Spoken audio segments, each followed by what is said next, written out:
exactly happens in thermodynamics is, देखो, तो thermodynamics में ना आज हम जो टॉपिक्स पढ़ रहे हैं ये बहुत इंपॉर्टेंट है। देखो, जब हम बोलते हैं थर्मोडायनेमिक्स के अंदर, तो हमें यहाँ पे क्या पढ़ना है? एक होता है प्रेशर, एक होता है वॉल्यूम, एक होता है टेम्परेचर, ठीक है, और एक होता है नंबर ऑफ मोल्स, राइट। तो हम यहाँ बेसिकली बात किसके बारे में कर रहे हैं? यहाँ बात ये कर रहे हैं कि यार अगर हम थर्मोडायनेमिक्स की बात करें तो थर्म मतलब हीट, और डायनामिक्स मतलब,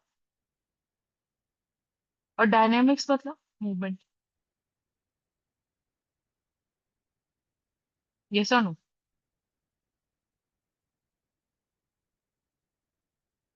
तो थर्मो मीन्स हीट, डायनामिक्स मतलब मूवमेंट। यस और no? So I hope you're understanding that when you're dealing with thermodynamics, right? What does that mean? Just see. कि ma'am there is a heat and there are some movement, right? तो basically हम इसमें बात कैसे करते हैं कि हमारे पास ना कुछ सिस्टम्स होते हैं, ठीक है। सिस्टम्स कैसे होते हैं कि भाई मान लो मैंने एक कंटेनर लिया, तो इसमें हमने एक सिलेंडर पिस्टन बॉडी ले ली, ठीक है। तो हमने इसके अंदर क्या ले ली? एक सिलेंडर पिस्टन बॉडी ले ली, ठीक है। और हमने इसमें कोई गैस भर दी। जब हमने इसके अंदर गैस भर दी तो होगा क्या? बोलो। कि यहाँ पे कुछ तो गैस भर दी। तो आप ये देखो कि अगर हमने इसके अंदर कुछ तो गैस भर दी, इसका मतलब क्या है बताओ? कि ma'am we have the system जिसका वॉल्यूम क्या है? जिसका volume is V. Are we understand? जिसका वॉल्यूम इज वी, ठीक है। Now what exactly happens here? कि मैम हमने क्या करा, ये करा। अब इसकी बाउंड्री देखो, तो ये जो बाउंड्री हमारे पास है ना, ये बाउंड्री। तो आप ये देखो कि मेरा ऑब्जर्वेशन किस पे हो रहा है? हम ऑब्जर्व कर रहे हैं इस गैस को। क्योंकि हम इस गैस को ऑब्जर्व कर रहे हैं तो ये गैस मेरा सिस्टम है, ठीक है। तो what do you mean by system? Anything which is under observation, ठीक है। तो मैं अगर आपको बोलूँ कि इस सिस्टम को डिफाइन कर दो, तो आप क्या बोलोगे? कि मैम जैसे अगर मैं बोलूँ कि भाई आप स्कूल को डिफाइन कर दो, तो आप बोलोगे कि हमारे स्कूल में एक प्रिंसिपल होती है, एक वाइस प्रिंसिपल होती है, 40 टीचर्स लगी हुई हैं, है ना, 3 विंग में हमारा स्कूल बटा हुआ है, junior, middle and higher wing, right? That's how the system works, right? So when you kind of deal with the system, right? When you kind of deal with the system, got the point? So the idea here is what? Ki when we are dealing with the system, what exactly does that mean? Just tell me. That when we are in the cylinder piston body, when we are in the cylinder piston body, what exactly does that mean? So we will have the observation. तो हम इस gaseous system को कैसे define करेंगे? हम इस gaseous system को define करेंगे कि मैम इस गैसियस सिस्टम के अंदर एक वॉल्यूम रखी हुई है हमने 2 लीटर, राइट। हमने प्रेशर रखा हुआ है 1 एटमॉस्फेयर। मैंने इसके अंदर गैस भरी हुई है 4 मोल। अब ये अंडरस्टैंड? और हमने इसका टेम्परेचर मेंटेन कर रखा है 500 degree Celsius, let's say like that. तो आई होप यू अंडरस्टैंडिंग कि जब हम इसको इस तरह से पढ़ रहे हैं, तो हम एक किसी भी गैसियस सिस्टम को डिफाइन करने के लिए हम उसके अंदर 4 पैरामीटर्स बता सकते हैं: pressure, volume, temperature and the number of moles. सही बात है। तो आप ये देखो कि हमारे पास अगर इसको हम डिफाइन करने बैठे तो हमारे पास यहाँ पे क्या है? एक होता है क्लोज्ड सिस्टम, एक होता है ओपन सिस्टम, ठीक है, और एक होता है हमारे पास आइसोलेटेड सिस्टम। तो आप ये चीज समझोगे जब हम बोल रहे हैं कि कोई सिस्टम ओपन सिस्टम है, मतलब वो ऐसे समझोगे जैसे ग्लास है और उसमें मैंने क्या कर दिया, उसमें मैंने ना गर्म चाय रख दी या गर्म पानी रख दिया। तो उससे हो क्या रहा है? Heat and energy is getting transfer. You understand? So here what is happening? Heat and energy is getting heat and energy is getting transferred. Yes or no? So basically, I hope you're understanding what is happening here. That whenever we are talking about heat and energy is getting transferred, तो इसका मतलब क्या है? देखो, are we understanding? कि भाई यहाँ से धुआं उठ रहा है, धुआं उठने का मतलब वाटर वेपर बाहर जा रहे हैं। और जो इसकी बाउंड्री है, ये बाउंड्री हीट अलाउ कर रही है। क्यों? कि यहाँ से हीट बाहर जा रही है ना। तो हीट बाउंड्री से बाहर जा रही है, इस केस में बाहर ऊपर से बाहर जा रही है।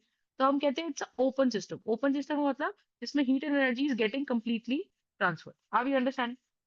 Now when we are talking about the close system, what exactly happens in the close system? So let's say we have this system. Let's say we have this system, और ये सिस्टम हमारा कैसा सिस्टम है?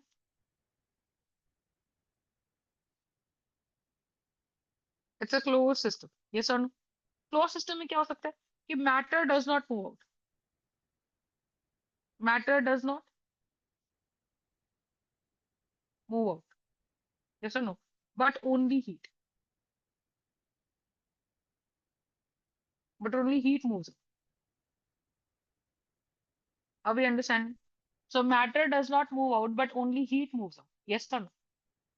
So what does that mean? कि matter तो बाहर जा नहीं पा रहा, पर हीट बाहर जा पा रही है। हीट बाहर कैसे जा पा रही है? कि भाई मान लो मैंने इसमें गर्म चाय रख दी, जैसे एक कंटेनर लिया, ग्लास लिया, उस पर लिड लगा दी, तो हवा से अब मॉइस्चर तो बाहर नहीं जा पा रहा, लेकिन जो बाउंड्री है वो बाउंड्री हीट को बाहर जाने दे रही है। तो ऐसा हो सकता है ना कि गर्म पानी का जो ग्लास है वो धीरे धीरे धीरे धीरे धीरे धीरे ठंडा हो जाए। आइसोलेटेड सिस्टम की बात करो, जब हम आइसोलेटेड सिस्टम की बात करते हैं तो इसमें क्या चीज होती है मुझे बताओ? कि मैम हमारे पास जैसे एक थर्मस फ्लास्क है, तो थर्मस फ्लास्क का मतलब क्या हो जाएगा मुझे बताओ? कि we will have this thermos flask, yes और no? What do we have in here? We will have this thermos flask. तो हमारे पास क्या चीज है? ये कंटेनर है, इसके बाहर भी ये क्या है? यहाँ पर एक बाउंड्री है जिसमें थर्मोकॉल लगा के रखते हैं लोग, है ना? अब इसके अंदर क्या है कि हम कहते हैं जी, आइडियली अगर हम बात करें तो रियल लाइफ में तो हम ऐसा बोल के देखेंगे, it's ideal isolated system, yes और no? It's an ideal isolated system. अगर ये आइडियल आइसोलेटेड सिस्टम है, इसका मतलब क्या है कि ना तो इसमें मैटर ट्रांसफर हो रहा है, मैटर से मेरा मतलब है यहाँ पे atoms and molecule, atoms and molecules. Are we understanding? तो आई होप यू अंडरस्टैंडिंग कि यहाँ पे मैटर का मतलब क्या है, कि there are atoms and there are molecules, और ये एटम्स एंड मॉलिक्यूल्स हमारे ट्रांसफर नहीं हो रहे, राइट? तो यहाँ होगा क्या कि इसके अंदर matter, atoms and molecules, they do not get transferred. तो यहाँ पे जितना गर्म सब्सटेंस डालोगे, आइडियली हम कहते हैं कि ये उतना ही गर्म रहेगा। अगर कोई बॉडी मैंने यहाँ पे 200 डिग्री सेल्सियस में टेम्परेचर पानी गर्म करके डाल दिया, या 105 डिग्री पे पानी गर्म करके डाल दिया, तो हम आइडियली ऐसा मानते हैं कि इसका टेम्परेचर चेंज होने वाला नहीं है। रियल लाइफ में तो ऑब्वियसली टेम्परेचर चेंज हो ही जाता है, बट हम ऐसा मान के चलेंगे कि इसका टेम्परेचर चेंज नहीं होगा। आप ये अंडरस्टैंडिंग? तो आप ये चीज समझो कि जब भी हम ओपन सिस्टम और जब भी हम क्लोज सिस्टम की यहाँ बात कर रहे हैं, तो what exactly does that mean? So we will have the open system and we will also have the close system, yes और no? So I hope you're understanding that we have the isolated system, we have the open system, and we also have the closed system. Yes or no? Got the point? So what does that mean? What does that mean? Right? So I hope you're understanding that we have the closed system, we have the open system, and we also have the isolated system. Got the point? Right? तो इस तरह से तीन system है। अब system क्या होता है, तो आप देखो, जैसे अगर मैंने कहा कि सिलेंडर पिस्टन बॉडी है, अगर फॉर एग्जाम्पल मैंने बोला कि मेरे पास एक सिलेंडर पिस्टन बॉडी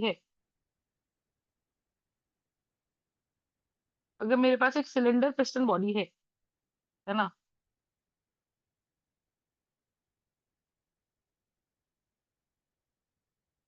तो उसके अंदर का जो गैस है वो हमारा सिस्टम हो।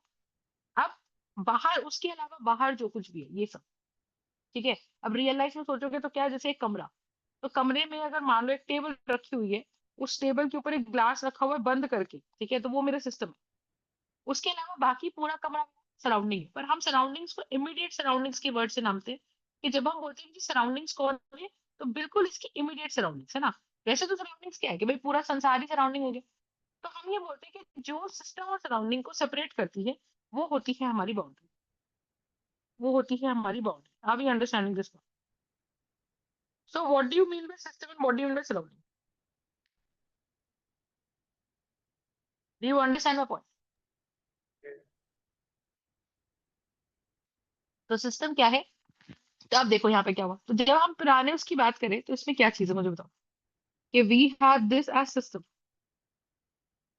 We have this as system, ठीक है? सिस्टम, तो ये बाहर वाली चीज क्या है? बाउंड्री। तो what do you mean by boundary? A boundary can be used to separate what? A boundary can be used to separate the system and the surrounding. So what does boundary do? It separates system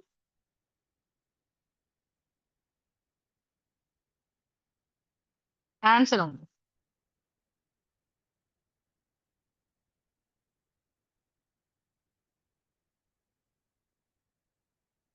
right. अब boundary हमारे पास कितने type की हो सकती है? Boundary हमारे पास दो type की हो सकती है। तो एक बाउंड्री हमारे पास क्या है? एक बाउंड्री हमारे पास है diathermic boundary. So what do you mean bye diathermic boundary? Diathermic boundary वो होती है जिसके आर पार हीट जा सकती है, ठीक है। जैसे कि भाई मैंने बोला कि नॉर्मल ग्लास जो हमारा होता है, ठीक है। और एक होती है हमारे पास एडियाबैटिक बाउंड्री। एडियाबैटिक बाउंड्री का मतलब होता है जो बाउंड्री हीट को ट्रांसफर होने ना दे, ठीक है। Adiabatic boundary means which does not allow the heat to transfer. Okay, which does not allow the heat to transfer. Got the point? So the point here is that we have an adiabatic boundary. What do you mean by an adiabatic boundary? Which does not allow the heat to transfer. And diathermic boundary, which allows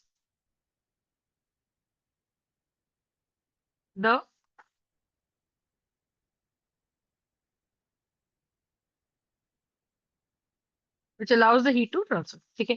और boundaries हमारे पास कैसे कैसे हो सकती है? हमारे पास boundaries जो हो सकती हैं वो हो सकती है एक रिजिड बाउंड्री। रिजिड बाउंड्री मतलब जो एक बार बाउंड्री बना दी, डब्बा बंद है तो डब्बा बंद है।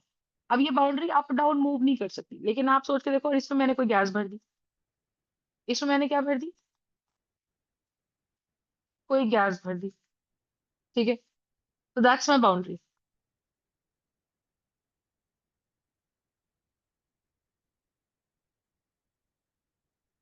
That's a rigid boundary.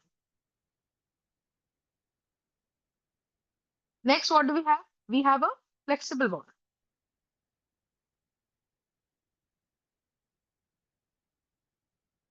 तो what do you mean by flexible boundary? So we have this, right.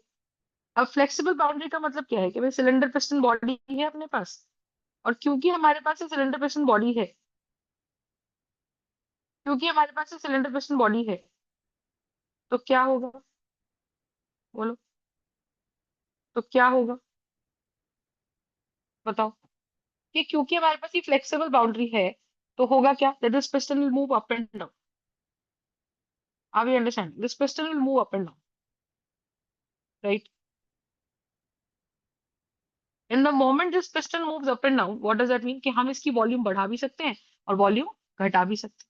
तो when we are talking about the flexible boundary, what does that mean? एक हमारे पास कौन है? एक हमारे पास रिजिड बाउंड्री है और एक हमारे पास flexible boundary. Are we understand? So one we have a flexible boundary, one we have a rigid boundary. Got the point? So that's the idea, right? तो इस तरह से, जैसे फॉर एग्जाम्पल अगर हम बलून ले लें, तो बलून क्या करता है? तो बलून ये करता है, यस और नो? तो यहाँ होगा क्या? यहाँ गैस भर दी। अब आप इस बलून को स्क्वीज भी कर सकते हो, है ना? तो इसका मतलब इसकी बाउंड्री कैसी है? इसकी बाउंड्री भी फ्लेक्सिबल बाउंड्री है, ठीक है। ये पार्शियली फ्लेक्सिबल है, क्यों? क्योंकि वॉल्यूम तो ओवरऑल चेंज नहीं करा ना आपने, सो स्क्वीज कर दिया तो बाउंड्रीज का आपने ओवरऑल चेंज यहाँ पर कर दिया,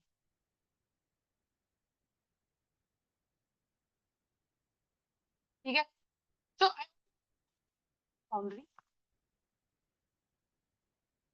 राइट। तो एक अपने पास बाउंड्री है, रिजिड बाउंड्री है और फ्लेक्सिबल बाउंड्री।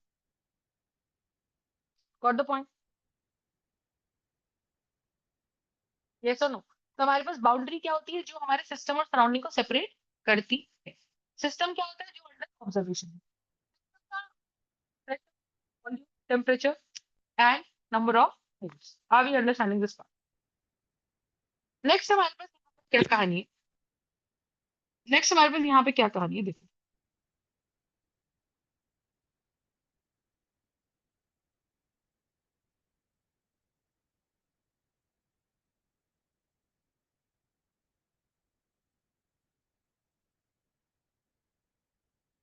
राइट। अब देखो, अब हमारे पास ना कुछ प्रोसेसेस होती है, ठीक है। हमें वो चीज समझनी है। तो हमारे पास सबसे पहले क्या आता है? हमारे पास सबसे पहले आता है first law of thermodynamics. The first that we get is my first law of thermodynamics, ठीक है। तो what does my first law of thermodynamics states that? तो फर्स्ट पार्ट हमारे पास क्या आएगा? कि मैम हमारे पास सिस्टम है, सराउंडिंग है। सिस्टम हमारे पास 3 टाइप के हैं, सराउंडिंग हमारे पास 2 टाइप की है। एक रिजिड है, एक फ्लेक्सिबल है, ठीक है। ऐसे तो करने को बाउंड्री बहुत टाइप की हो सकती है। एक बाउंड्री हमारी हो सकती है परवियस, ठीक है। एक इम्परवियस, परवियस मतलब जिसके थ्रू पोर्स हो। तो हमारे पास क्या है, हमारे पास कुछ पोर्स हो सकते हैं, यस और नो। तो अगर छोटे छोटे छोटे छोटे छोटे छोटे पोर्स हो गए इसके अंदर, तो ये मेरी परवियस बाउंड्री आ गई, है ना। और छोटे छोटे छोटे छोटे छोटे पोर्स नहीं हुए, तो ये मेरी इम्परवियस बाउंड्री आ गई। आर वी तो understanding open this part? System नहीं होता। आएगा ओपन सिस्टम में, क्योंकि वो हीट एंड मैटर दोनों को अलाउ करेगा। But that's the point, the point is कि हम बाउंड्री का नेचर समझ रहे हैं, है ना।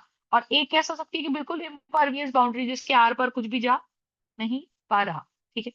तो ये हमें समझ में आना चाहिए कि भाई ये हमारा पहला कंसेप्ट है रिगार्डिंग द थर्मोडायनेमिक्स, ठीक है। पहली बात तो ये।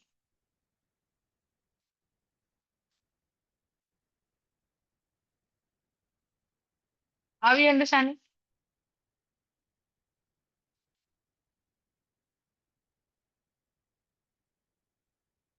अच्छा, अब देखो। तो next part that we have is what, so we will have this first of thermodynamics, right. अब इसके अंदर हमारे पास देखो सबसे पहला चीज क्या आता है जो हमें समझना है। एक होता है हमारे पास intensive properties,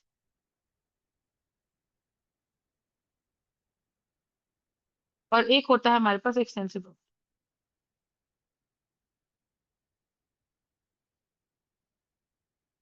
you understand? So one we have is the intensive property, and one we have is my extensive property. एक प्रॉपर्टी हमारे पास इंटेंसिव है, और एक प्रॉपर्टी हमारे पास एक्सटेंसिव है।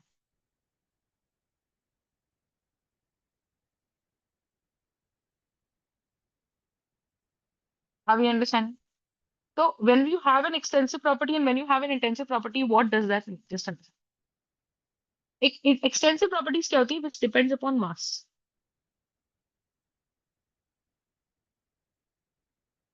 Which depends upon mass. Yes or no? So extensive properties are those which depends upon mass. जैसे कि for example मैंने बोला कि moles, तो सीधी सी बात है अगर मास बढ़ेगा तो मोल्स भी बढ़ेंगे, है ना। लेकिन आप सोच के देखो कि अगर मैंने किसी चीज का टेम्परेचर लिया 50 डिग्री, तो मैं चाहे वो 10 किलो लूँ चाहे वो 20 किलो लूँ, उसका टेम्परेचर रहेगा तो 50 डिग्री ही। तो वो हमारा कैसा है, वो हमारा एक इंटेंसिव प्रॉपर्टी। अगर किसी का मास बढ़ेगा तो ऑब्वियसली उसको रखने के लिए वॉल्यूम ज्यादा चाहिए, है ना। तो ये हो गया, तो ये हमारी एक्सटेंसिव प्रॉपर्टीज होती है। एक्सटेंसिव प्रॉपर्टीज का मतलब, अब जैसे मास बढ़ गया तो कोई हैवी चीज हो गई, तो उसको हमको धक्का मार के चलाने के लिए उसमें फोर्स भी ज्यादा लगानी पड़ेगी। आप ये अंडरस्टैंडिंग में?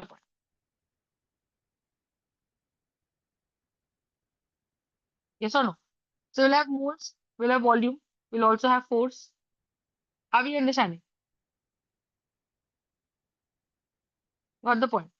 So we'll have moles, we'll have volume, we'll have force. All of these are all of these all of these are nothing but what?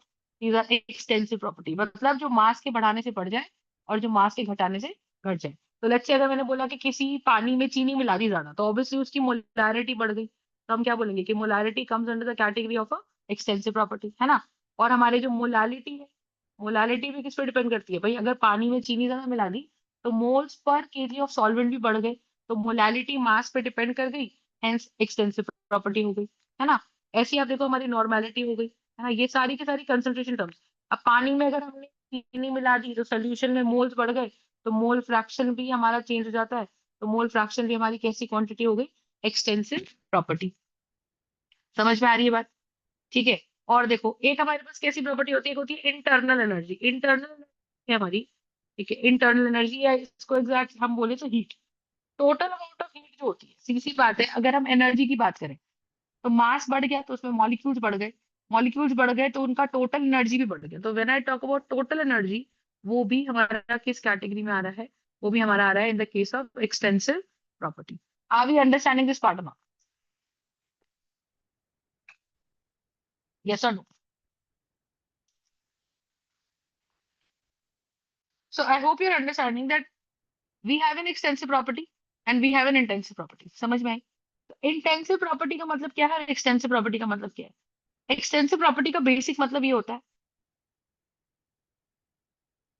ठीक है, एक्सटेंसिव प्रॉपर्टी क्या है? A property which depends upon mass.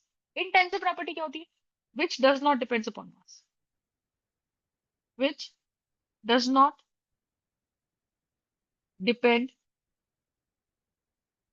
Upon mass. ठीक है, तो जो mass पे depend नहीं करती है वो हमारी कैसी प्रॉपर्टी होती है? वो हमारी होती है इंटेंसिव प्रॉपर्टी.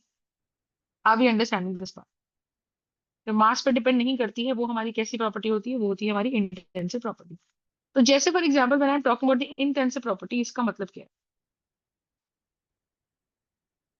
ठीक है, तो when we are dealing with the intensive property, इसका मतलब क्या है?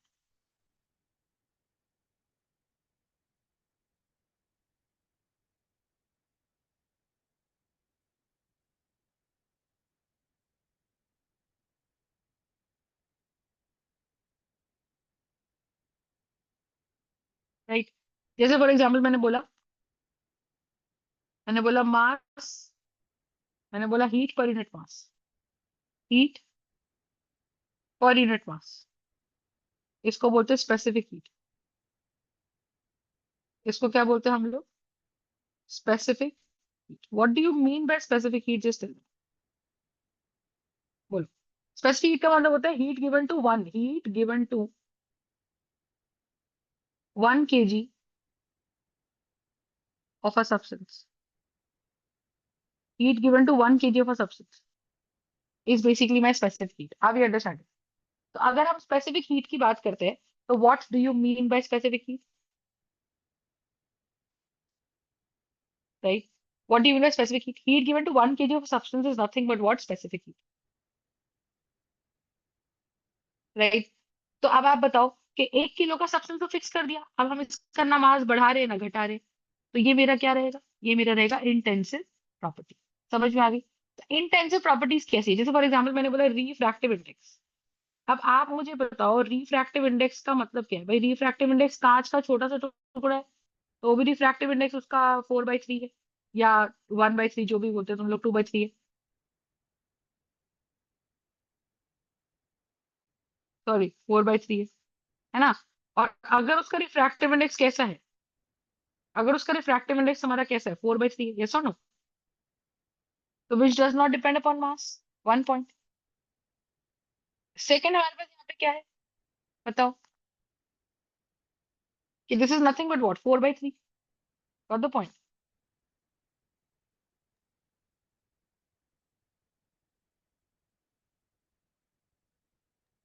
Yes, ma'am. राइट. तो इससे क्या फर्क पड़ता है कि कांच का टुकड़ा बड़ा है? एक छोटा टुकड़ा भी हो सकता है और एक बड़ा टुकड़ा भी हो सकता है. यस और नो? कोई एक बहुत बड़ा टुकड़ा भी हो सकता है. उससे क्या फर्क पड़ता है? रिफ्रैक्टिव इंडेक्स 4/3 रहने वाला है. तो ये जो प्रॉपर्टीज होती हैं, these are nothing but my intensive properties. तो I hope your understanding that when we deal with the intensive and the extensive properties, what do mean by the fact कि भाई वॉल्यूम कितनी भी बढ़ जाए, टेम्परेचर, मास कितना भी बढ़ जाए, पर इंटेंसिव प्रॉपर्टी में कोई फर्क नहीं आता है. ठीक है, तो ये हमारी इंटेंसिव एंड एक्सटेंसिव प्रॉपर्टीज होती है. ठीक है.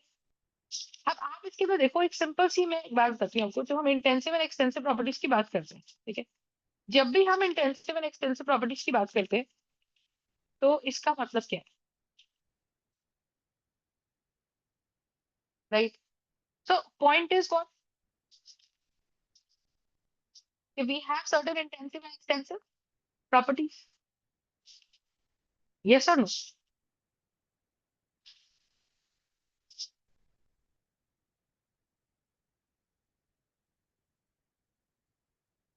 अब देखो, अब बात क्या आती है?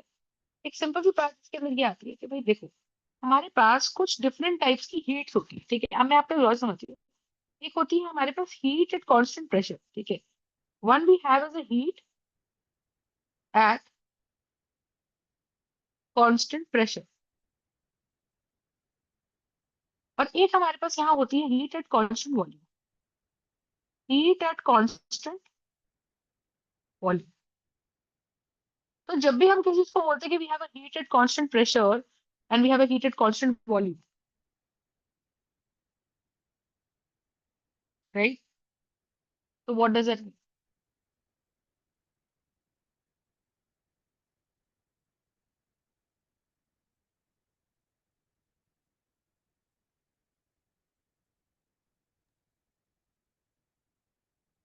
right? So we have heat at constant pressure and we'll have heat at constant volume. Got it? So what does it, right? So when we're dealing with the heat at constant pressure, इसका मतलब क्या है? ध्यान सुनना, एक होती है internal energy, एक होती है इंटरनल एनर्जी, उसको हम डिनोट करते हैं डेल्टा यू से या डेल्टा ई से, और एक होता है डेल्टा एच, एक होता है delta H.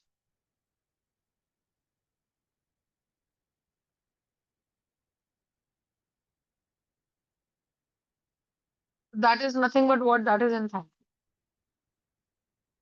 Are we understanding my point? Right? तो इसको हम लिखते हैं delta H eight constant pressure और इसको हम लिखते हैं delta H eight constant volume. Are we understanding? So one we write this down as delta H at constant volume, and one we write it down as delta H at constant pressure. So that is enthalpy. Are we understanding? Ma'am enthalpy क्या होता है? बता रहे है ये heat. तो हम अगर हीट की बात करें तो क्या है? Energy contain inside the body, है ना? तो आप ये समझो कि मान लो मेरे पास सिस्टम है और इस सिस्टम के अंदर बहुत सारी इस बहुत सारी मैंने बहुत सारी गैस भरी. ठीक है. अब गैस भर दी तो इसका मतलब क्या है मुझे बताओ. अगर सिस्टम के अंदर गैस भर दी इसका मतलब क्या है बताओ कि मैम इसके अंदर जो भी नंबर ऑफ मॉलिक्यूल्स है, अब ये मॉलिक्यूल्स क्या कर रहे हैं, आप लॉजिकली सोचो. ये वाले मॉलिक्यूल्स गोल गोल गोल गोल घूम रहे हैं अपनी जगह पे. ऐसा हो सकता है कि मॉलिक्यूल गोल गोल घूमते घूमते गोल गोल घूमते घूमते गोल गोल घूमते घूमते वो आगे चला जाता है. यस और नो? तो अगर गोल गोल घूमते हुए आगे चल रहा है मतलब वो ट्रांसलेटरी मोशन फॉलो कर रहा है. What do you mean bye translatory motion? What do you mean by translatory motion? A translatory motion is a motion in which the body travels in the forward direction. In which the body travels in the forward direction. Are we understand? Yes or no? In which the body travels in the forward direction. That's a translatory motion. Got the point?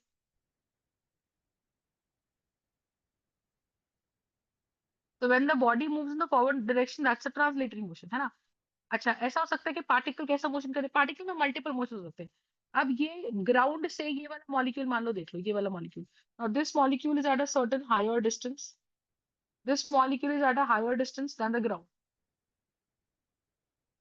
तो अगर ये वाला distance is at a higher distance from the ground, इसका मतलब क्या है मुझे बताओ. बोलो. If this is at a higher distance from the ground,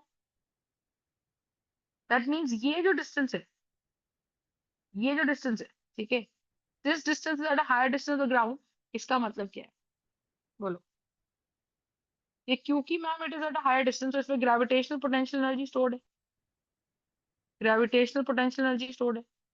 ये पार्टिकल चल रहे हैं तो इसमें काइनेटिक एनर्जी स्टोर्ड है. यस और नो? तो I hope you are understanding कि क्योंकि इसके अंदर ये सारे पार्टिकल्स हैं कि इसमें काइनेटिक एनर्जी स्टोर्ड है, इसमें ग्रेविटेशनल पोटेंशियल एनर्जी स्टोर्ड है. तो आप ये चीज समझो हो क्या रहा है कि भाई एक एक मॉलिक्यूल के पास अगर मैं जाऊं तो मैं उसकी पोटेंशियल एनर्जी, उसकी काइनेटिक एनर्जी सब स्टोर कर सकती हूँ. यस और नो? Got the point? तो अगर मैं इसके अंदर पोटेंशियल एनर्जी और काइनेटिक एनर्जी सब स्टोर कर सकती हूँ, इसका मतलब क्या है? बोलो.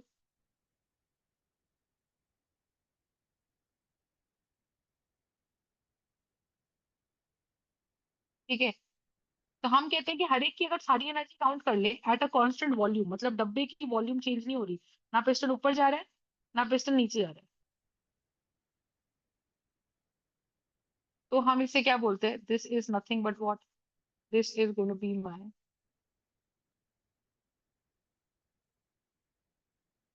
internal energy. So what is internal energy? Internal energy a sum of is actually a sum of all kinetic energy plus potential energy. Are we understanding this point or not? ठीक है. So what is internal energy? It is a sum of total energies of kinetic energies plus potential. Are we understanding this point? Do you get it or not? So that's the idea. That's the idea of total energy, which is internal energy, potential plus kinetic. Any doubts in this? Just tell me that. Right? तो internal energy का मतलब एक system में एक temperature पे कुछ तो energy होती है, उसे इंटरनल एनर्जी कहते हैं, ठीक है? That is internal energy. तो इंटरनल एनर्जी को हम डिफाइन करते हैं जब, तो हम कहते हैं internal energy is defined for one mole. Internal energy is defined for one mole. Are we understanding this part? Internal energy is defined for one mole.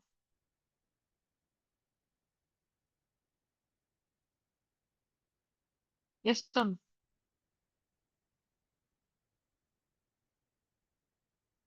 That's internal energy, right? So when we deal with internal energy, what would that mean?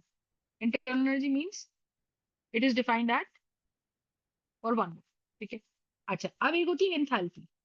Enthalpy का मतलब क्या होता है, अब आप logically समझो कि भाई मेरे पास एक सिलेंडर पिस्टन बॉडी थी, तो बेसिकली इंटरनल एनर्जी बोलने के लिए डब्बा फिक्स होना चाहिए, ठीक है? और वो डब्बे पे अगर हम कुछ पार्टिकल्स यहाँ डाल रहे हैं, अगर यहाँ हम कुछ पार्टिकल्स डाल रहे हैं, तो वो पार्टिकल्स क्या करना चाहिए? तो what should those particles be doing? What should those particles be doing? वो पार्टिकल्स दीवारों को टक्कर तो मारनी चाहिए, लेकिन वो दीवार इतनी रिजिड है कि वो मूव ही नहीं कर रही, तो कोई वर्क ही नहीं हो रहा। अब यहाँ पे मेरे पास एक सिलेंडर पिस्टन बॉडी है, बात को ध्यान से समझिएगा। मैंने इसके अंदर कुछ गैस भर दी, ठीक है? जब मैंने इसके अंदर कुछ गैस भर दी और मैंने बाहर से मान लो इसको हीट कर दिया, तो अगर मान लो मैंने इसको बाहर से हीट कर दिया, अगर मान लो मैंने बाहर से इसको हीट कर दिया, तो इसका मतलब क्या है? जब हमने इसको बाहर से हीट कर दिया, इसका मतलब क्या है, मुझे बताओ, ठीक है? कि हीट करने का मतलब क्या है, मुझे बताओ। कि हीट करी तो और एनर्जी बढ़ी, जब इनकी और एनर्जी बढ़ गई तो इसका मतलब क्या है, मुझे बताओ। कि मैम जब और एनर्जी बढ़ गई तो इसके पार्टिकल्स ने करा क्या, दीवारों पे टक्कर मारा, और ये पिस्टन ऊपर की तरफ मूव कर गया। तो जब ये पिस्टन ऊपर की तरफ मूव कर गया, आप फिजिक्स में आप मुझे बताओ वर्क की डेफिनेशन क्या लगते हो? कि फोर्स लगाई और बॉडी डिस्टेंस चल पड़ी, एफ एस कॉस थीटा पढ़ते हो? तो work is equal to what, F S cos theta. लेकिन अगर आप देखो फोर्स भी ऊपर की तरफ लगी और बॉडी भी डिस्टेंस ऊपर की तरफ चल पड़ा, तो इसका मतलब क्या हुआ? कि हम कह रहे हैं जी मैम थीटा तो 0 डिग्री हो गया, क्योंकि फोर्स ऊपर लग रही है और डिस्प्लेसमेंट भी ऊपर हो रहा है। You understand? So force is 0 degree, तो cos 0 डिग्री इज ऑल्सो 1। तो वर्क की वैल्यू कितनी रहती है, F into S. Are we understanding this part? तो work here is going to be equal to what, F into S into cos 0, that is going to be 1। तो work done की value आ गई F into S. You understand my point? Got it? तो work done is going to be equal to F into S. तो हम ये बोल, अगर अंदर हमने कोई गैस इसके भरी, ठीक है? अगर हमने इसके अंदर कोई गैस भर दी, और गैस भरने के बाद क्या होगा, बोलो? गैस भरने के बाद क्या होगा? उसको धक्का मारा, तो गैस में काइनेटिक एनर्जी आई, गैस के मॉलिक्यूल से दीवारों पे फोर्स लगाई, वो फोर्स पिस्टन पे भी लग गई, तो पिस्टन हमारा ऊपर की तरफ मूव कर गया। और जो वो पिस्टन ये फोर्स लगाई और बॉडी ऊपर की तरफ डिस्टेंस चली गई, इसका मतलब क्या? कि भाई मैम कुछ तो वर्क हो गया। Are you understanding? So work here is nothing but what, force into displacement.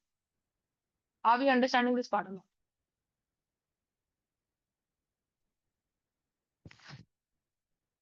ठीक है।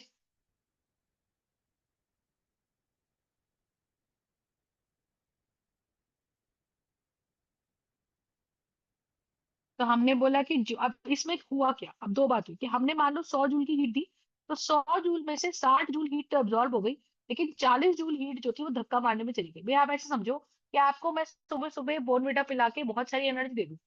अब बहुत ज्यादा एनर्जी देने के बाद मैं आपको बोलूं कि बेटा एक बड़ा सा भारी सा बक्सा है उसको धक्का मारो, तो क्या करोगे? तुम्हारी उस बक्से को धक्का मारने में कुछ तो एनर्जी जाएगी।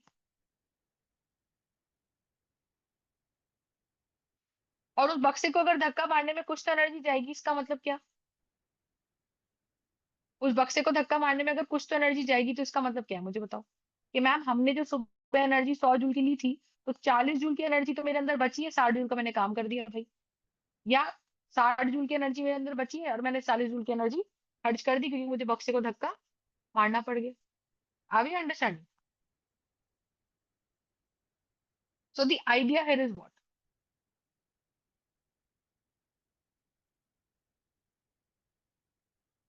The idea here is what? Tell me.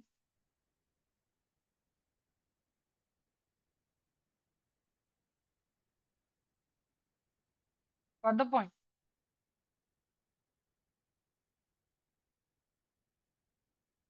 The idea here is what?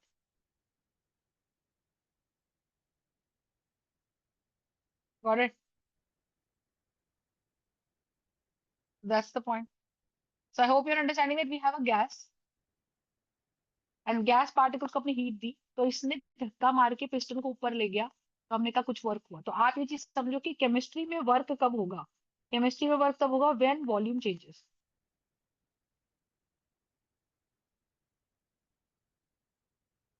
When volume changes. Are we understand? You got the point?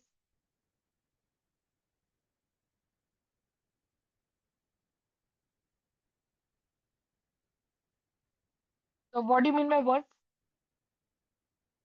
Work case means when volume changes, और व्हेन फोर्स इज अप्लाइड, और when pressure is applied. When pressure is applied and piston moves up or down. Piston moves upwards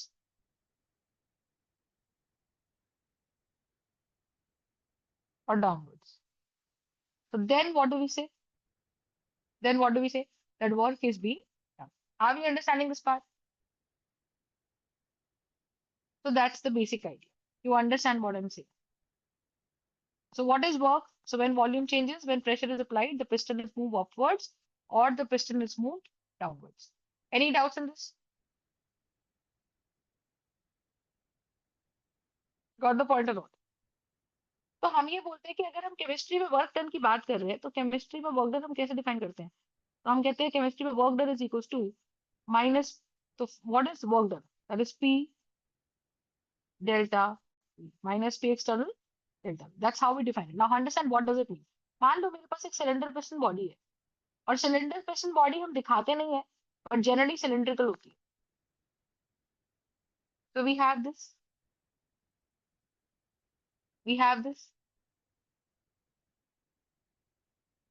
so we have this piston.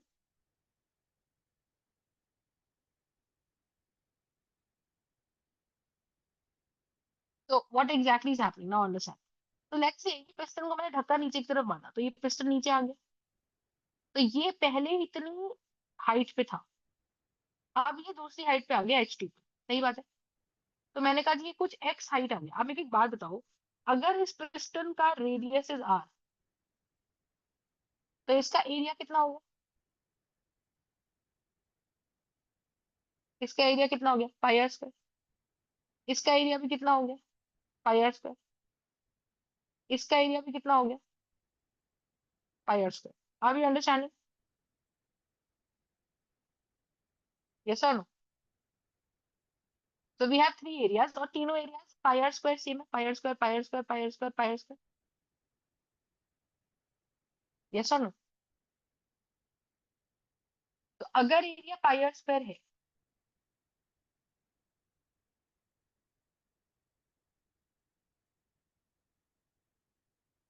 ठीक है। तो मुझे एक बात बताओ, cylinder का वॉल्यूम कितना लेते हो आप? सिलेंडर का वॉल्यूम कितना लेते हो आप? पाई आर स्क्वायर एच वन, ये ओरिजिनल वॉल्यूम था, दिस वाज वॉल्यूम वन। और जब पिस्टन नीचे आ गया तो नया वॉल्यूम कितना हो गया? V2, that is going to be pi r square h two. तो सिलेंडर का वॉल्यूम जो है वो pi r square h one है, और इसका वॉल्यूम कितना है? Pi r square h two. Minus कर दूंगी तो मुझे समझ आ जाएगा कितना change in volume yes. Or और नो? तो हमने कहा भाई चेंज इन वॉल्यूम कितना आया? चेंज इन वॉल्यूम हमारा आया pi r square h one minus h two. बोलो है ना? और what is h one? X. तो can I say the volume is pi r square x. तो डेल्टा वी का वैल्यू कितना हो गया? पाई आर square x. Are we understanding this part? So this is nothing but what? This is nothing but what? This is going to be my change in volume. Are we understanding this part? Yes or no?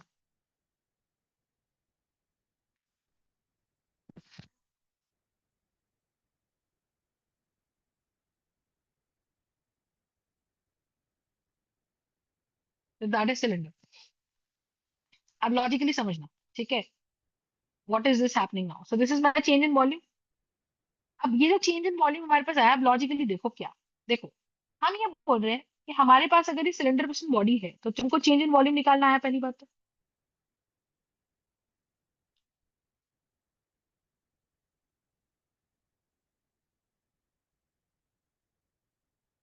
Right?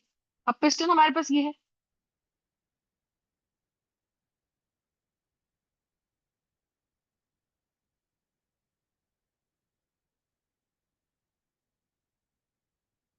Yes और no?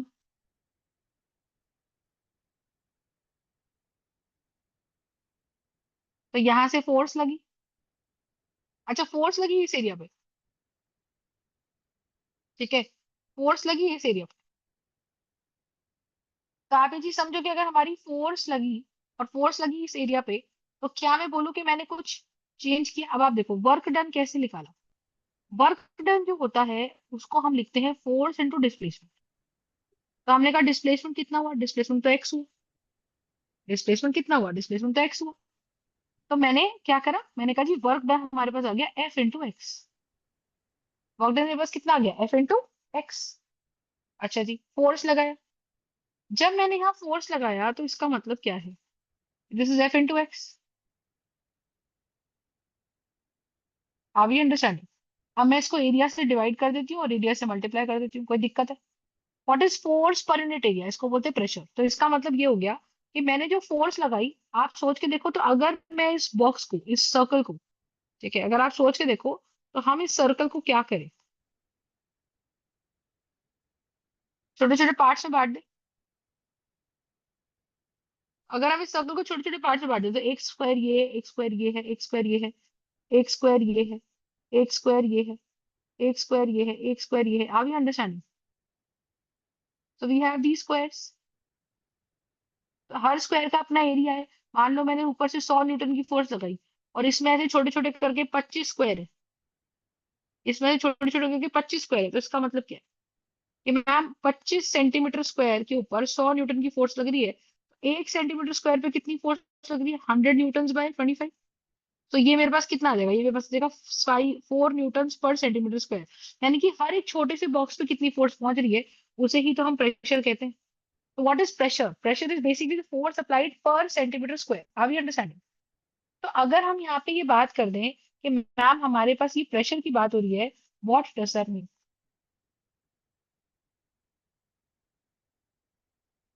But force upon area is nothing but what? Pressure. And area into volume is nothing but, area into x is nothing but what? Volume. Because देखो area of the base into x, यही तो निकाला था हमने। Area क्या है? Area मतलब यहाँ पे वैल्यू कितनी है? एरिया मतलब यहाँ पे कितनी वैल्यू है? That is pi r square. Are we understanding my point?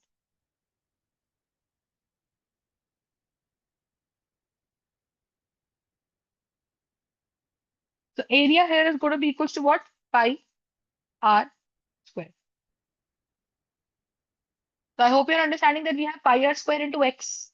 So force upon area is pressure and area into x is volume. So we'll have pressure into volume. Are we understanding this part?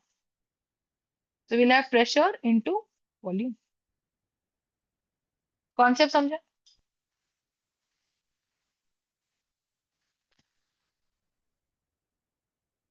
So I hope you're understanding what is work done. That is force upon area into x into area. X into area is nothing but what? Volume.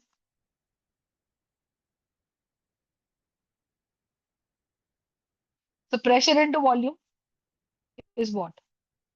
Is work done. क्या मेरी ये बात समझ में आई? And what is x into a? X into a volume थी या change in volume थी? That was delta V. So x into a जो हमने लिखा है, that was my delta V. That is change in the volume. Are we understanding my point? Any doubts in this? No. Got it? तो basically हमें ये चीज समझनी है कि जिसको हम वर्क डन फिजिक्स में फोर्स इनटू डिस्प्लेसमेंट कहते हैं, केमिस्ट्री में हम फोर्स की बात ही नहीं करते। हम तो केमिस्ट्री में कहते हैं कि गैस प्रेशर लगा रही है। तो प्रेशर है क्या? प्रेशर है पर यूनिट एरिया पे कितनी फोर्स लग रही है। तो आप ये चीज समझो कि अगर मेरे पास एक स्क्वायर है इस तरीके से और उसको मैं इक्वल पार्ट्स में डिवाइड कर दूं, ठीक है, अगर मैं उसको इक्वल पार्ट्स में डिवाइड कर दूं,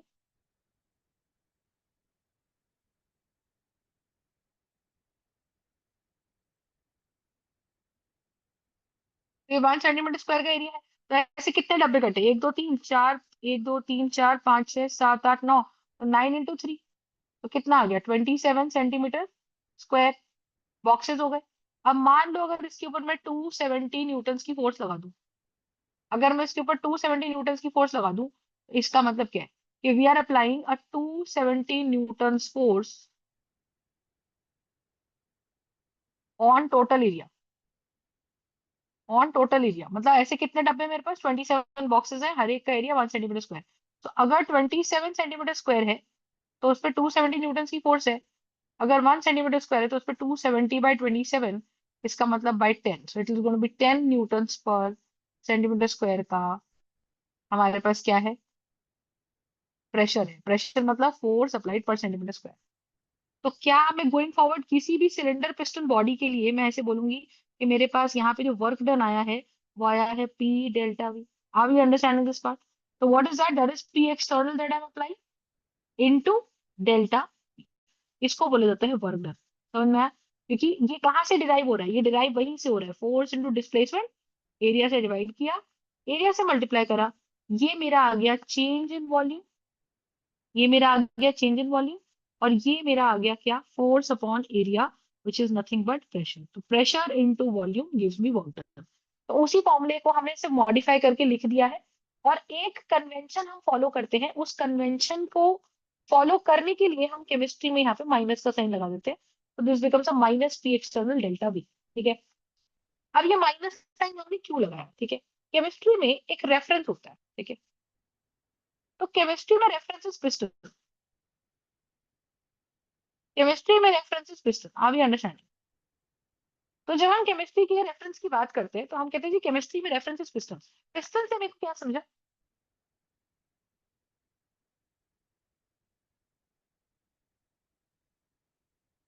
ठीक है, हमें इससे क्या समझ में आया? देखो, हमें इससे क्या समझ में आया? हमें समझ में ये आया कि भाई जब हम रेफरेंस की बात करते हैं, ठीक है, तो रेफरेंस से हम समझे क्या? देखो, रेफरेंस से हम समझे क्या?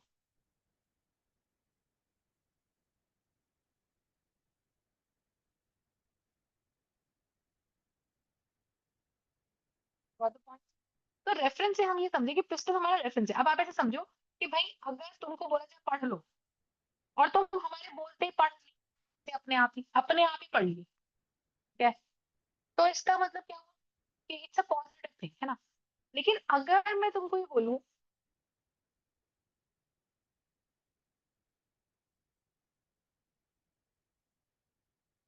लेकिन अगर तो क्या हो जाएगा? तो पढ़ना है, तो इसका मतलब क्या हो जाएगा बताओ?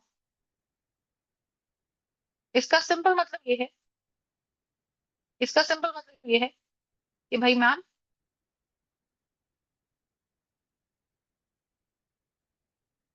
वो तो नेगेटिव चीज है क्योंकि वो अपने आप हो ही नहीं रहा।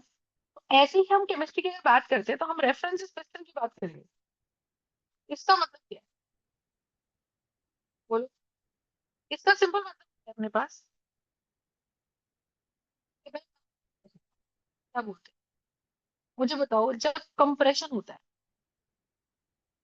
कंप्रेशन मतलब हमने बाहर से प्रेशर लगाया, अगर मान है और बाद की वॉल्यूम अपने पास कैसी है, बाद में हमने कंप्रेशन लगाया है प्रेशर लगा के, और बाद वाली वॉल्यूम हमारी V2 हो गई। ये सुन लो, तो इनिशियल वॉल्यूम, बाद वाली वॉल्यूम हमारी V2 हो गई।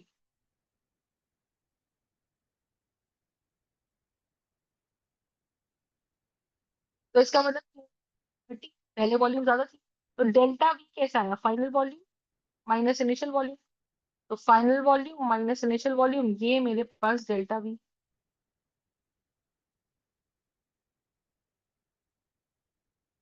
Got the point?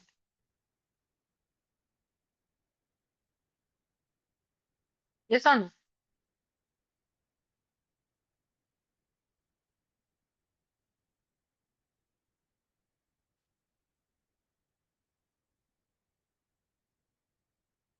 यस और नो? ये तो वैल्यू नेगेटिव, कंप्रेशन हुआ है। तो अब अगर अब प्रेशर हम बाहर से लगा रहे हैं तो वर्क डन कैसा निकल के आएगा, minus P external delta V। अब रेफरेंस कौन है, पिस्टन। अगर पिस्टन अपने आप ही काम कर रहा है, अगर पिस्टन, तो पिस्टन काम कर रहा है, तो देखो पिस्टन का काम क्या है, पिस्टन का काम है गैस को कंप्रेस करना। तो पिस्टन अपने आप ही गैस को कंप्रेस कर रहा है।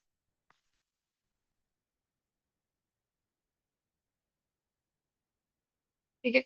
अब पिस्टन अगर अपने आप को ही कंप्रेस कर रहा है तो इसका मतलब क्या है बताओ। अगर पिस्टन को अपने आप ही कंप्रेस कर रहा है तो इसका मतलब क्या है,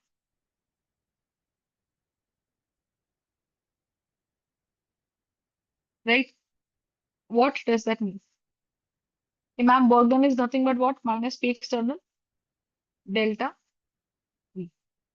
आर वी अंडरस्टैंडिंग?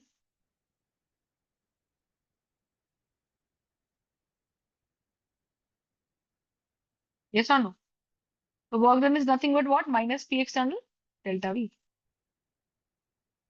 और अगर मैं बोलती थी एक्सपेंशन हो रहा है, एक्सपेंशन तो पिस्टन अपने आप नहीं कर रहा। सिंपल सिंपल सी बात है, अगर गैस है और वो गैस इसमें धक्का मार रही है, और वो गैस इसमें धक्का मार रही है, तो होगा क्या कि ये मेरे पास एक्सपेंशन है।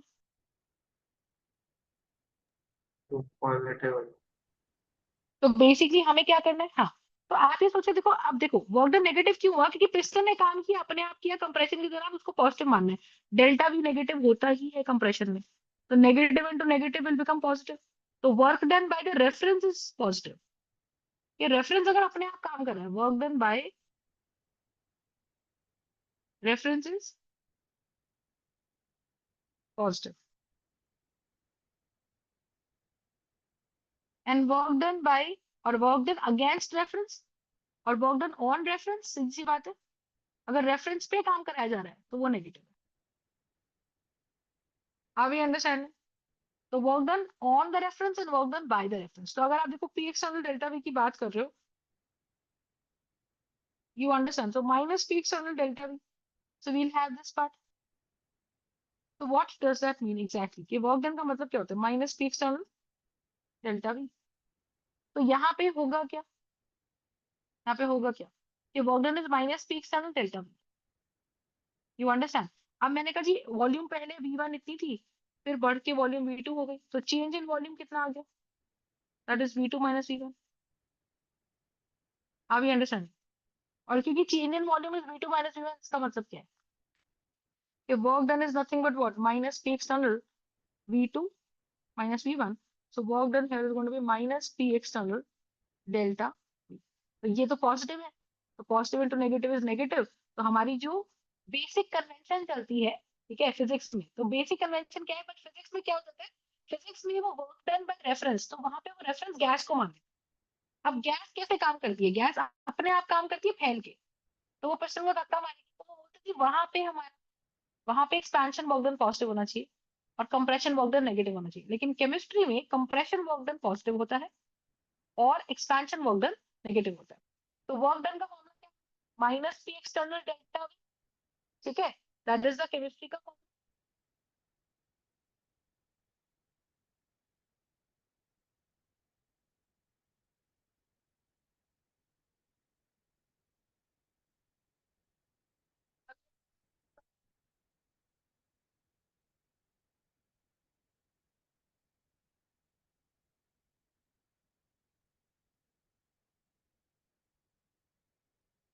Got the point? One we have compression, one and one we have expansion. One we have compression and one we have expansion.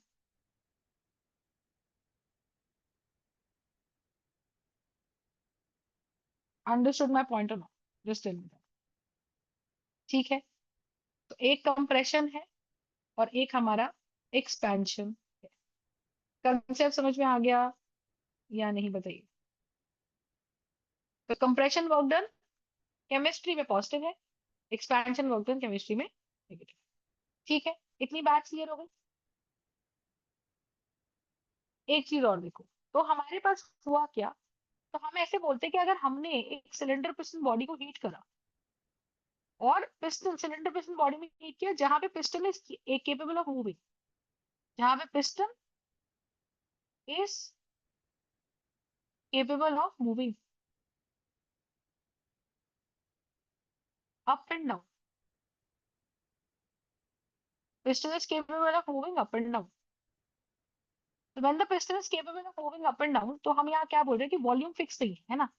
तो मैंने जब हीट दी तो बाहर से मैंने कुछ हीट दी, वो हीट क्या करी, वो हीट जो टोटल हीट दी मान लो 100 जूल, तो 60 जूल तो अंदर स्टोर हो गई. तो जो अंदर स्टोर हो गई उसको बोलते हैं इंटरनल एनर्जी. मतलब जिस एनर्जी से कोई काम नहीं हुआ और वो स्टोर हो गई, तो वो ही उस गैस को गर्म करती है ना. और जो एनर्जी धक्का मार दिया पिस्टन ऊपर मूव हो गया, तो उसको हम क्या बोलते हैं?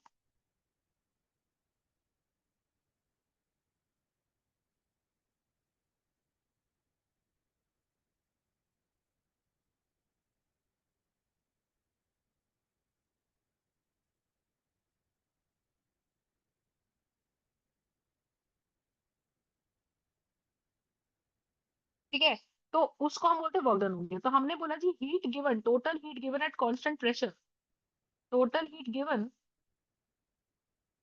Eight constant pressure is equal to what? Total heat given at constant pressure is equal to heat,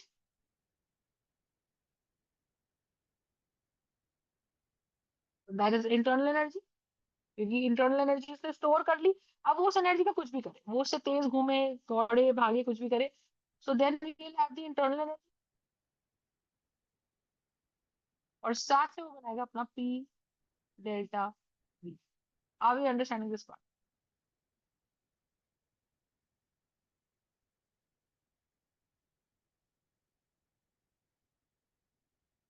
what the point? So we'll have total heat given at constant pressure. It is going to be internal energy plus P delta V. फंडा समझ में आया या नहीं? Got the point? So total heat given at constant pressure is going to be internal energy plus P delta V. That's the basic idea. तो अब अगर work नहीं हुआ और पिस्टन हमारा फिक्स रहा, तो वर्क डन जीरो है. क्यों जीरो है? क्योंकि पिस्टन मूव ही नहीं कर रहा. तो कितना भी धक्का मार लो, तो इनिशियल वॉल्यूम भी फाइनल वॉल्यूम भी V2 है, तो change in volume is V2 minus V1. तो हम अगर वर्क डन की बात करें तो minus P external delta we zero है. इसका मतलब वर्क डन भी हमारा. फंडा समझ में आया नहीं? So we will have work done here be equals to 0.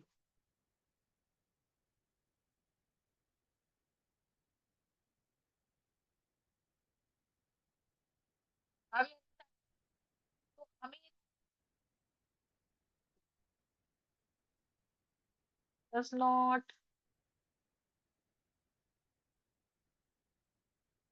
at all.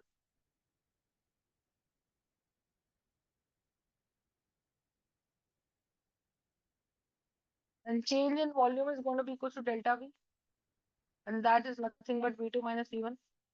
and that is 0. And that is why work done is also 0. Are we understanding this part of it?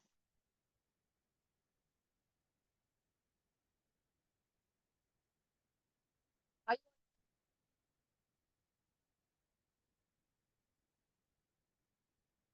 got the point?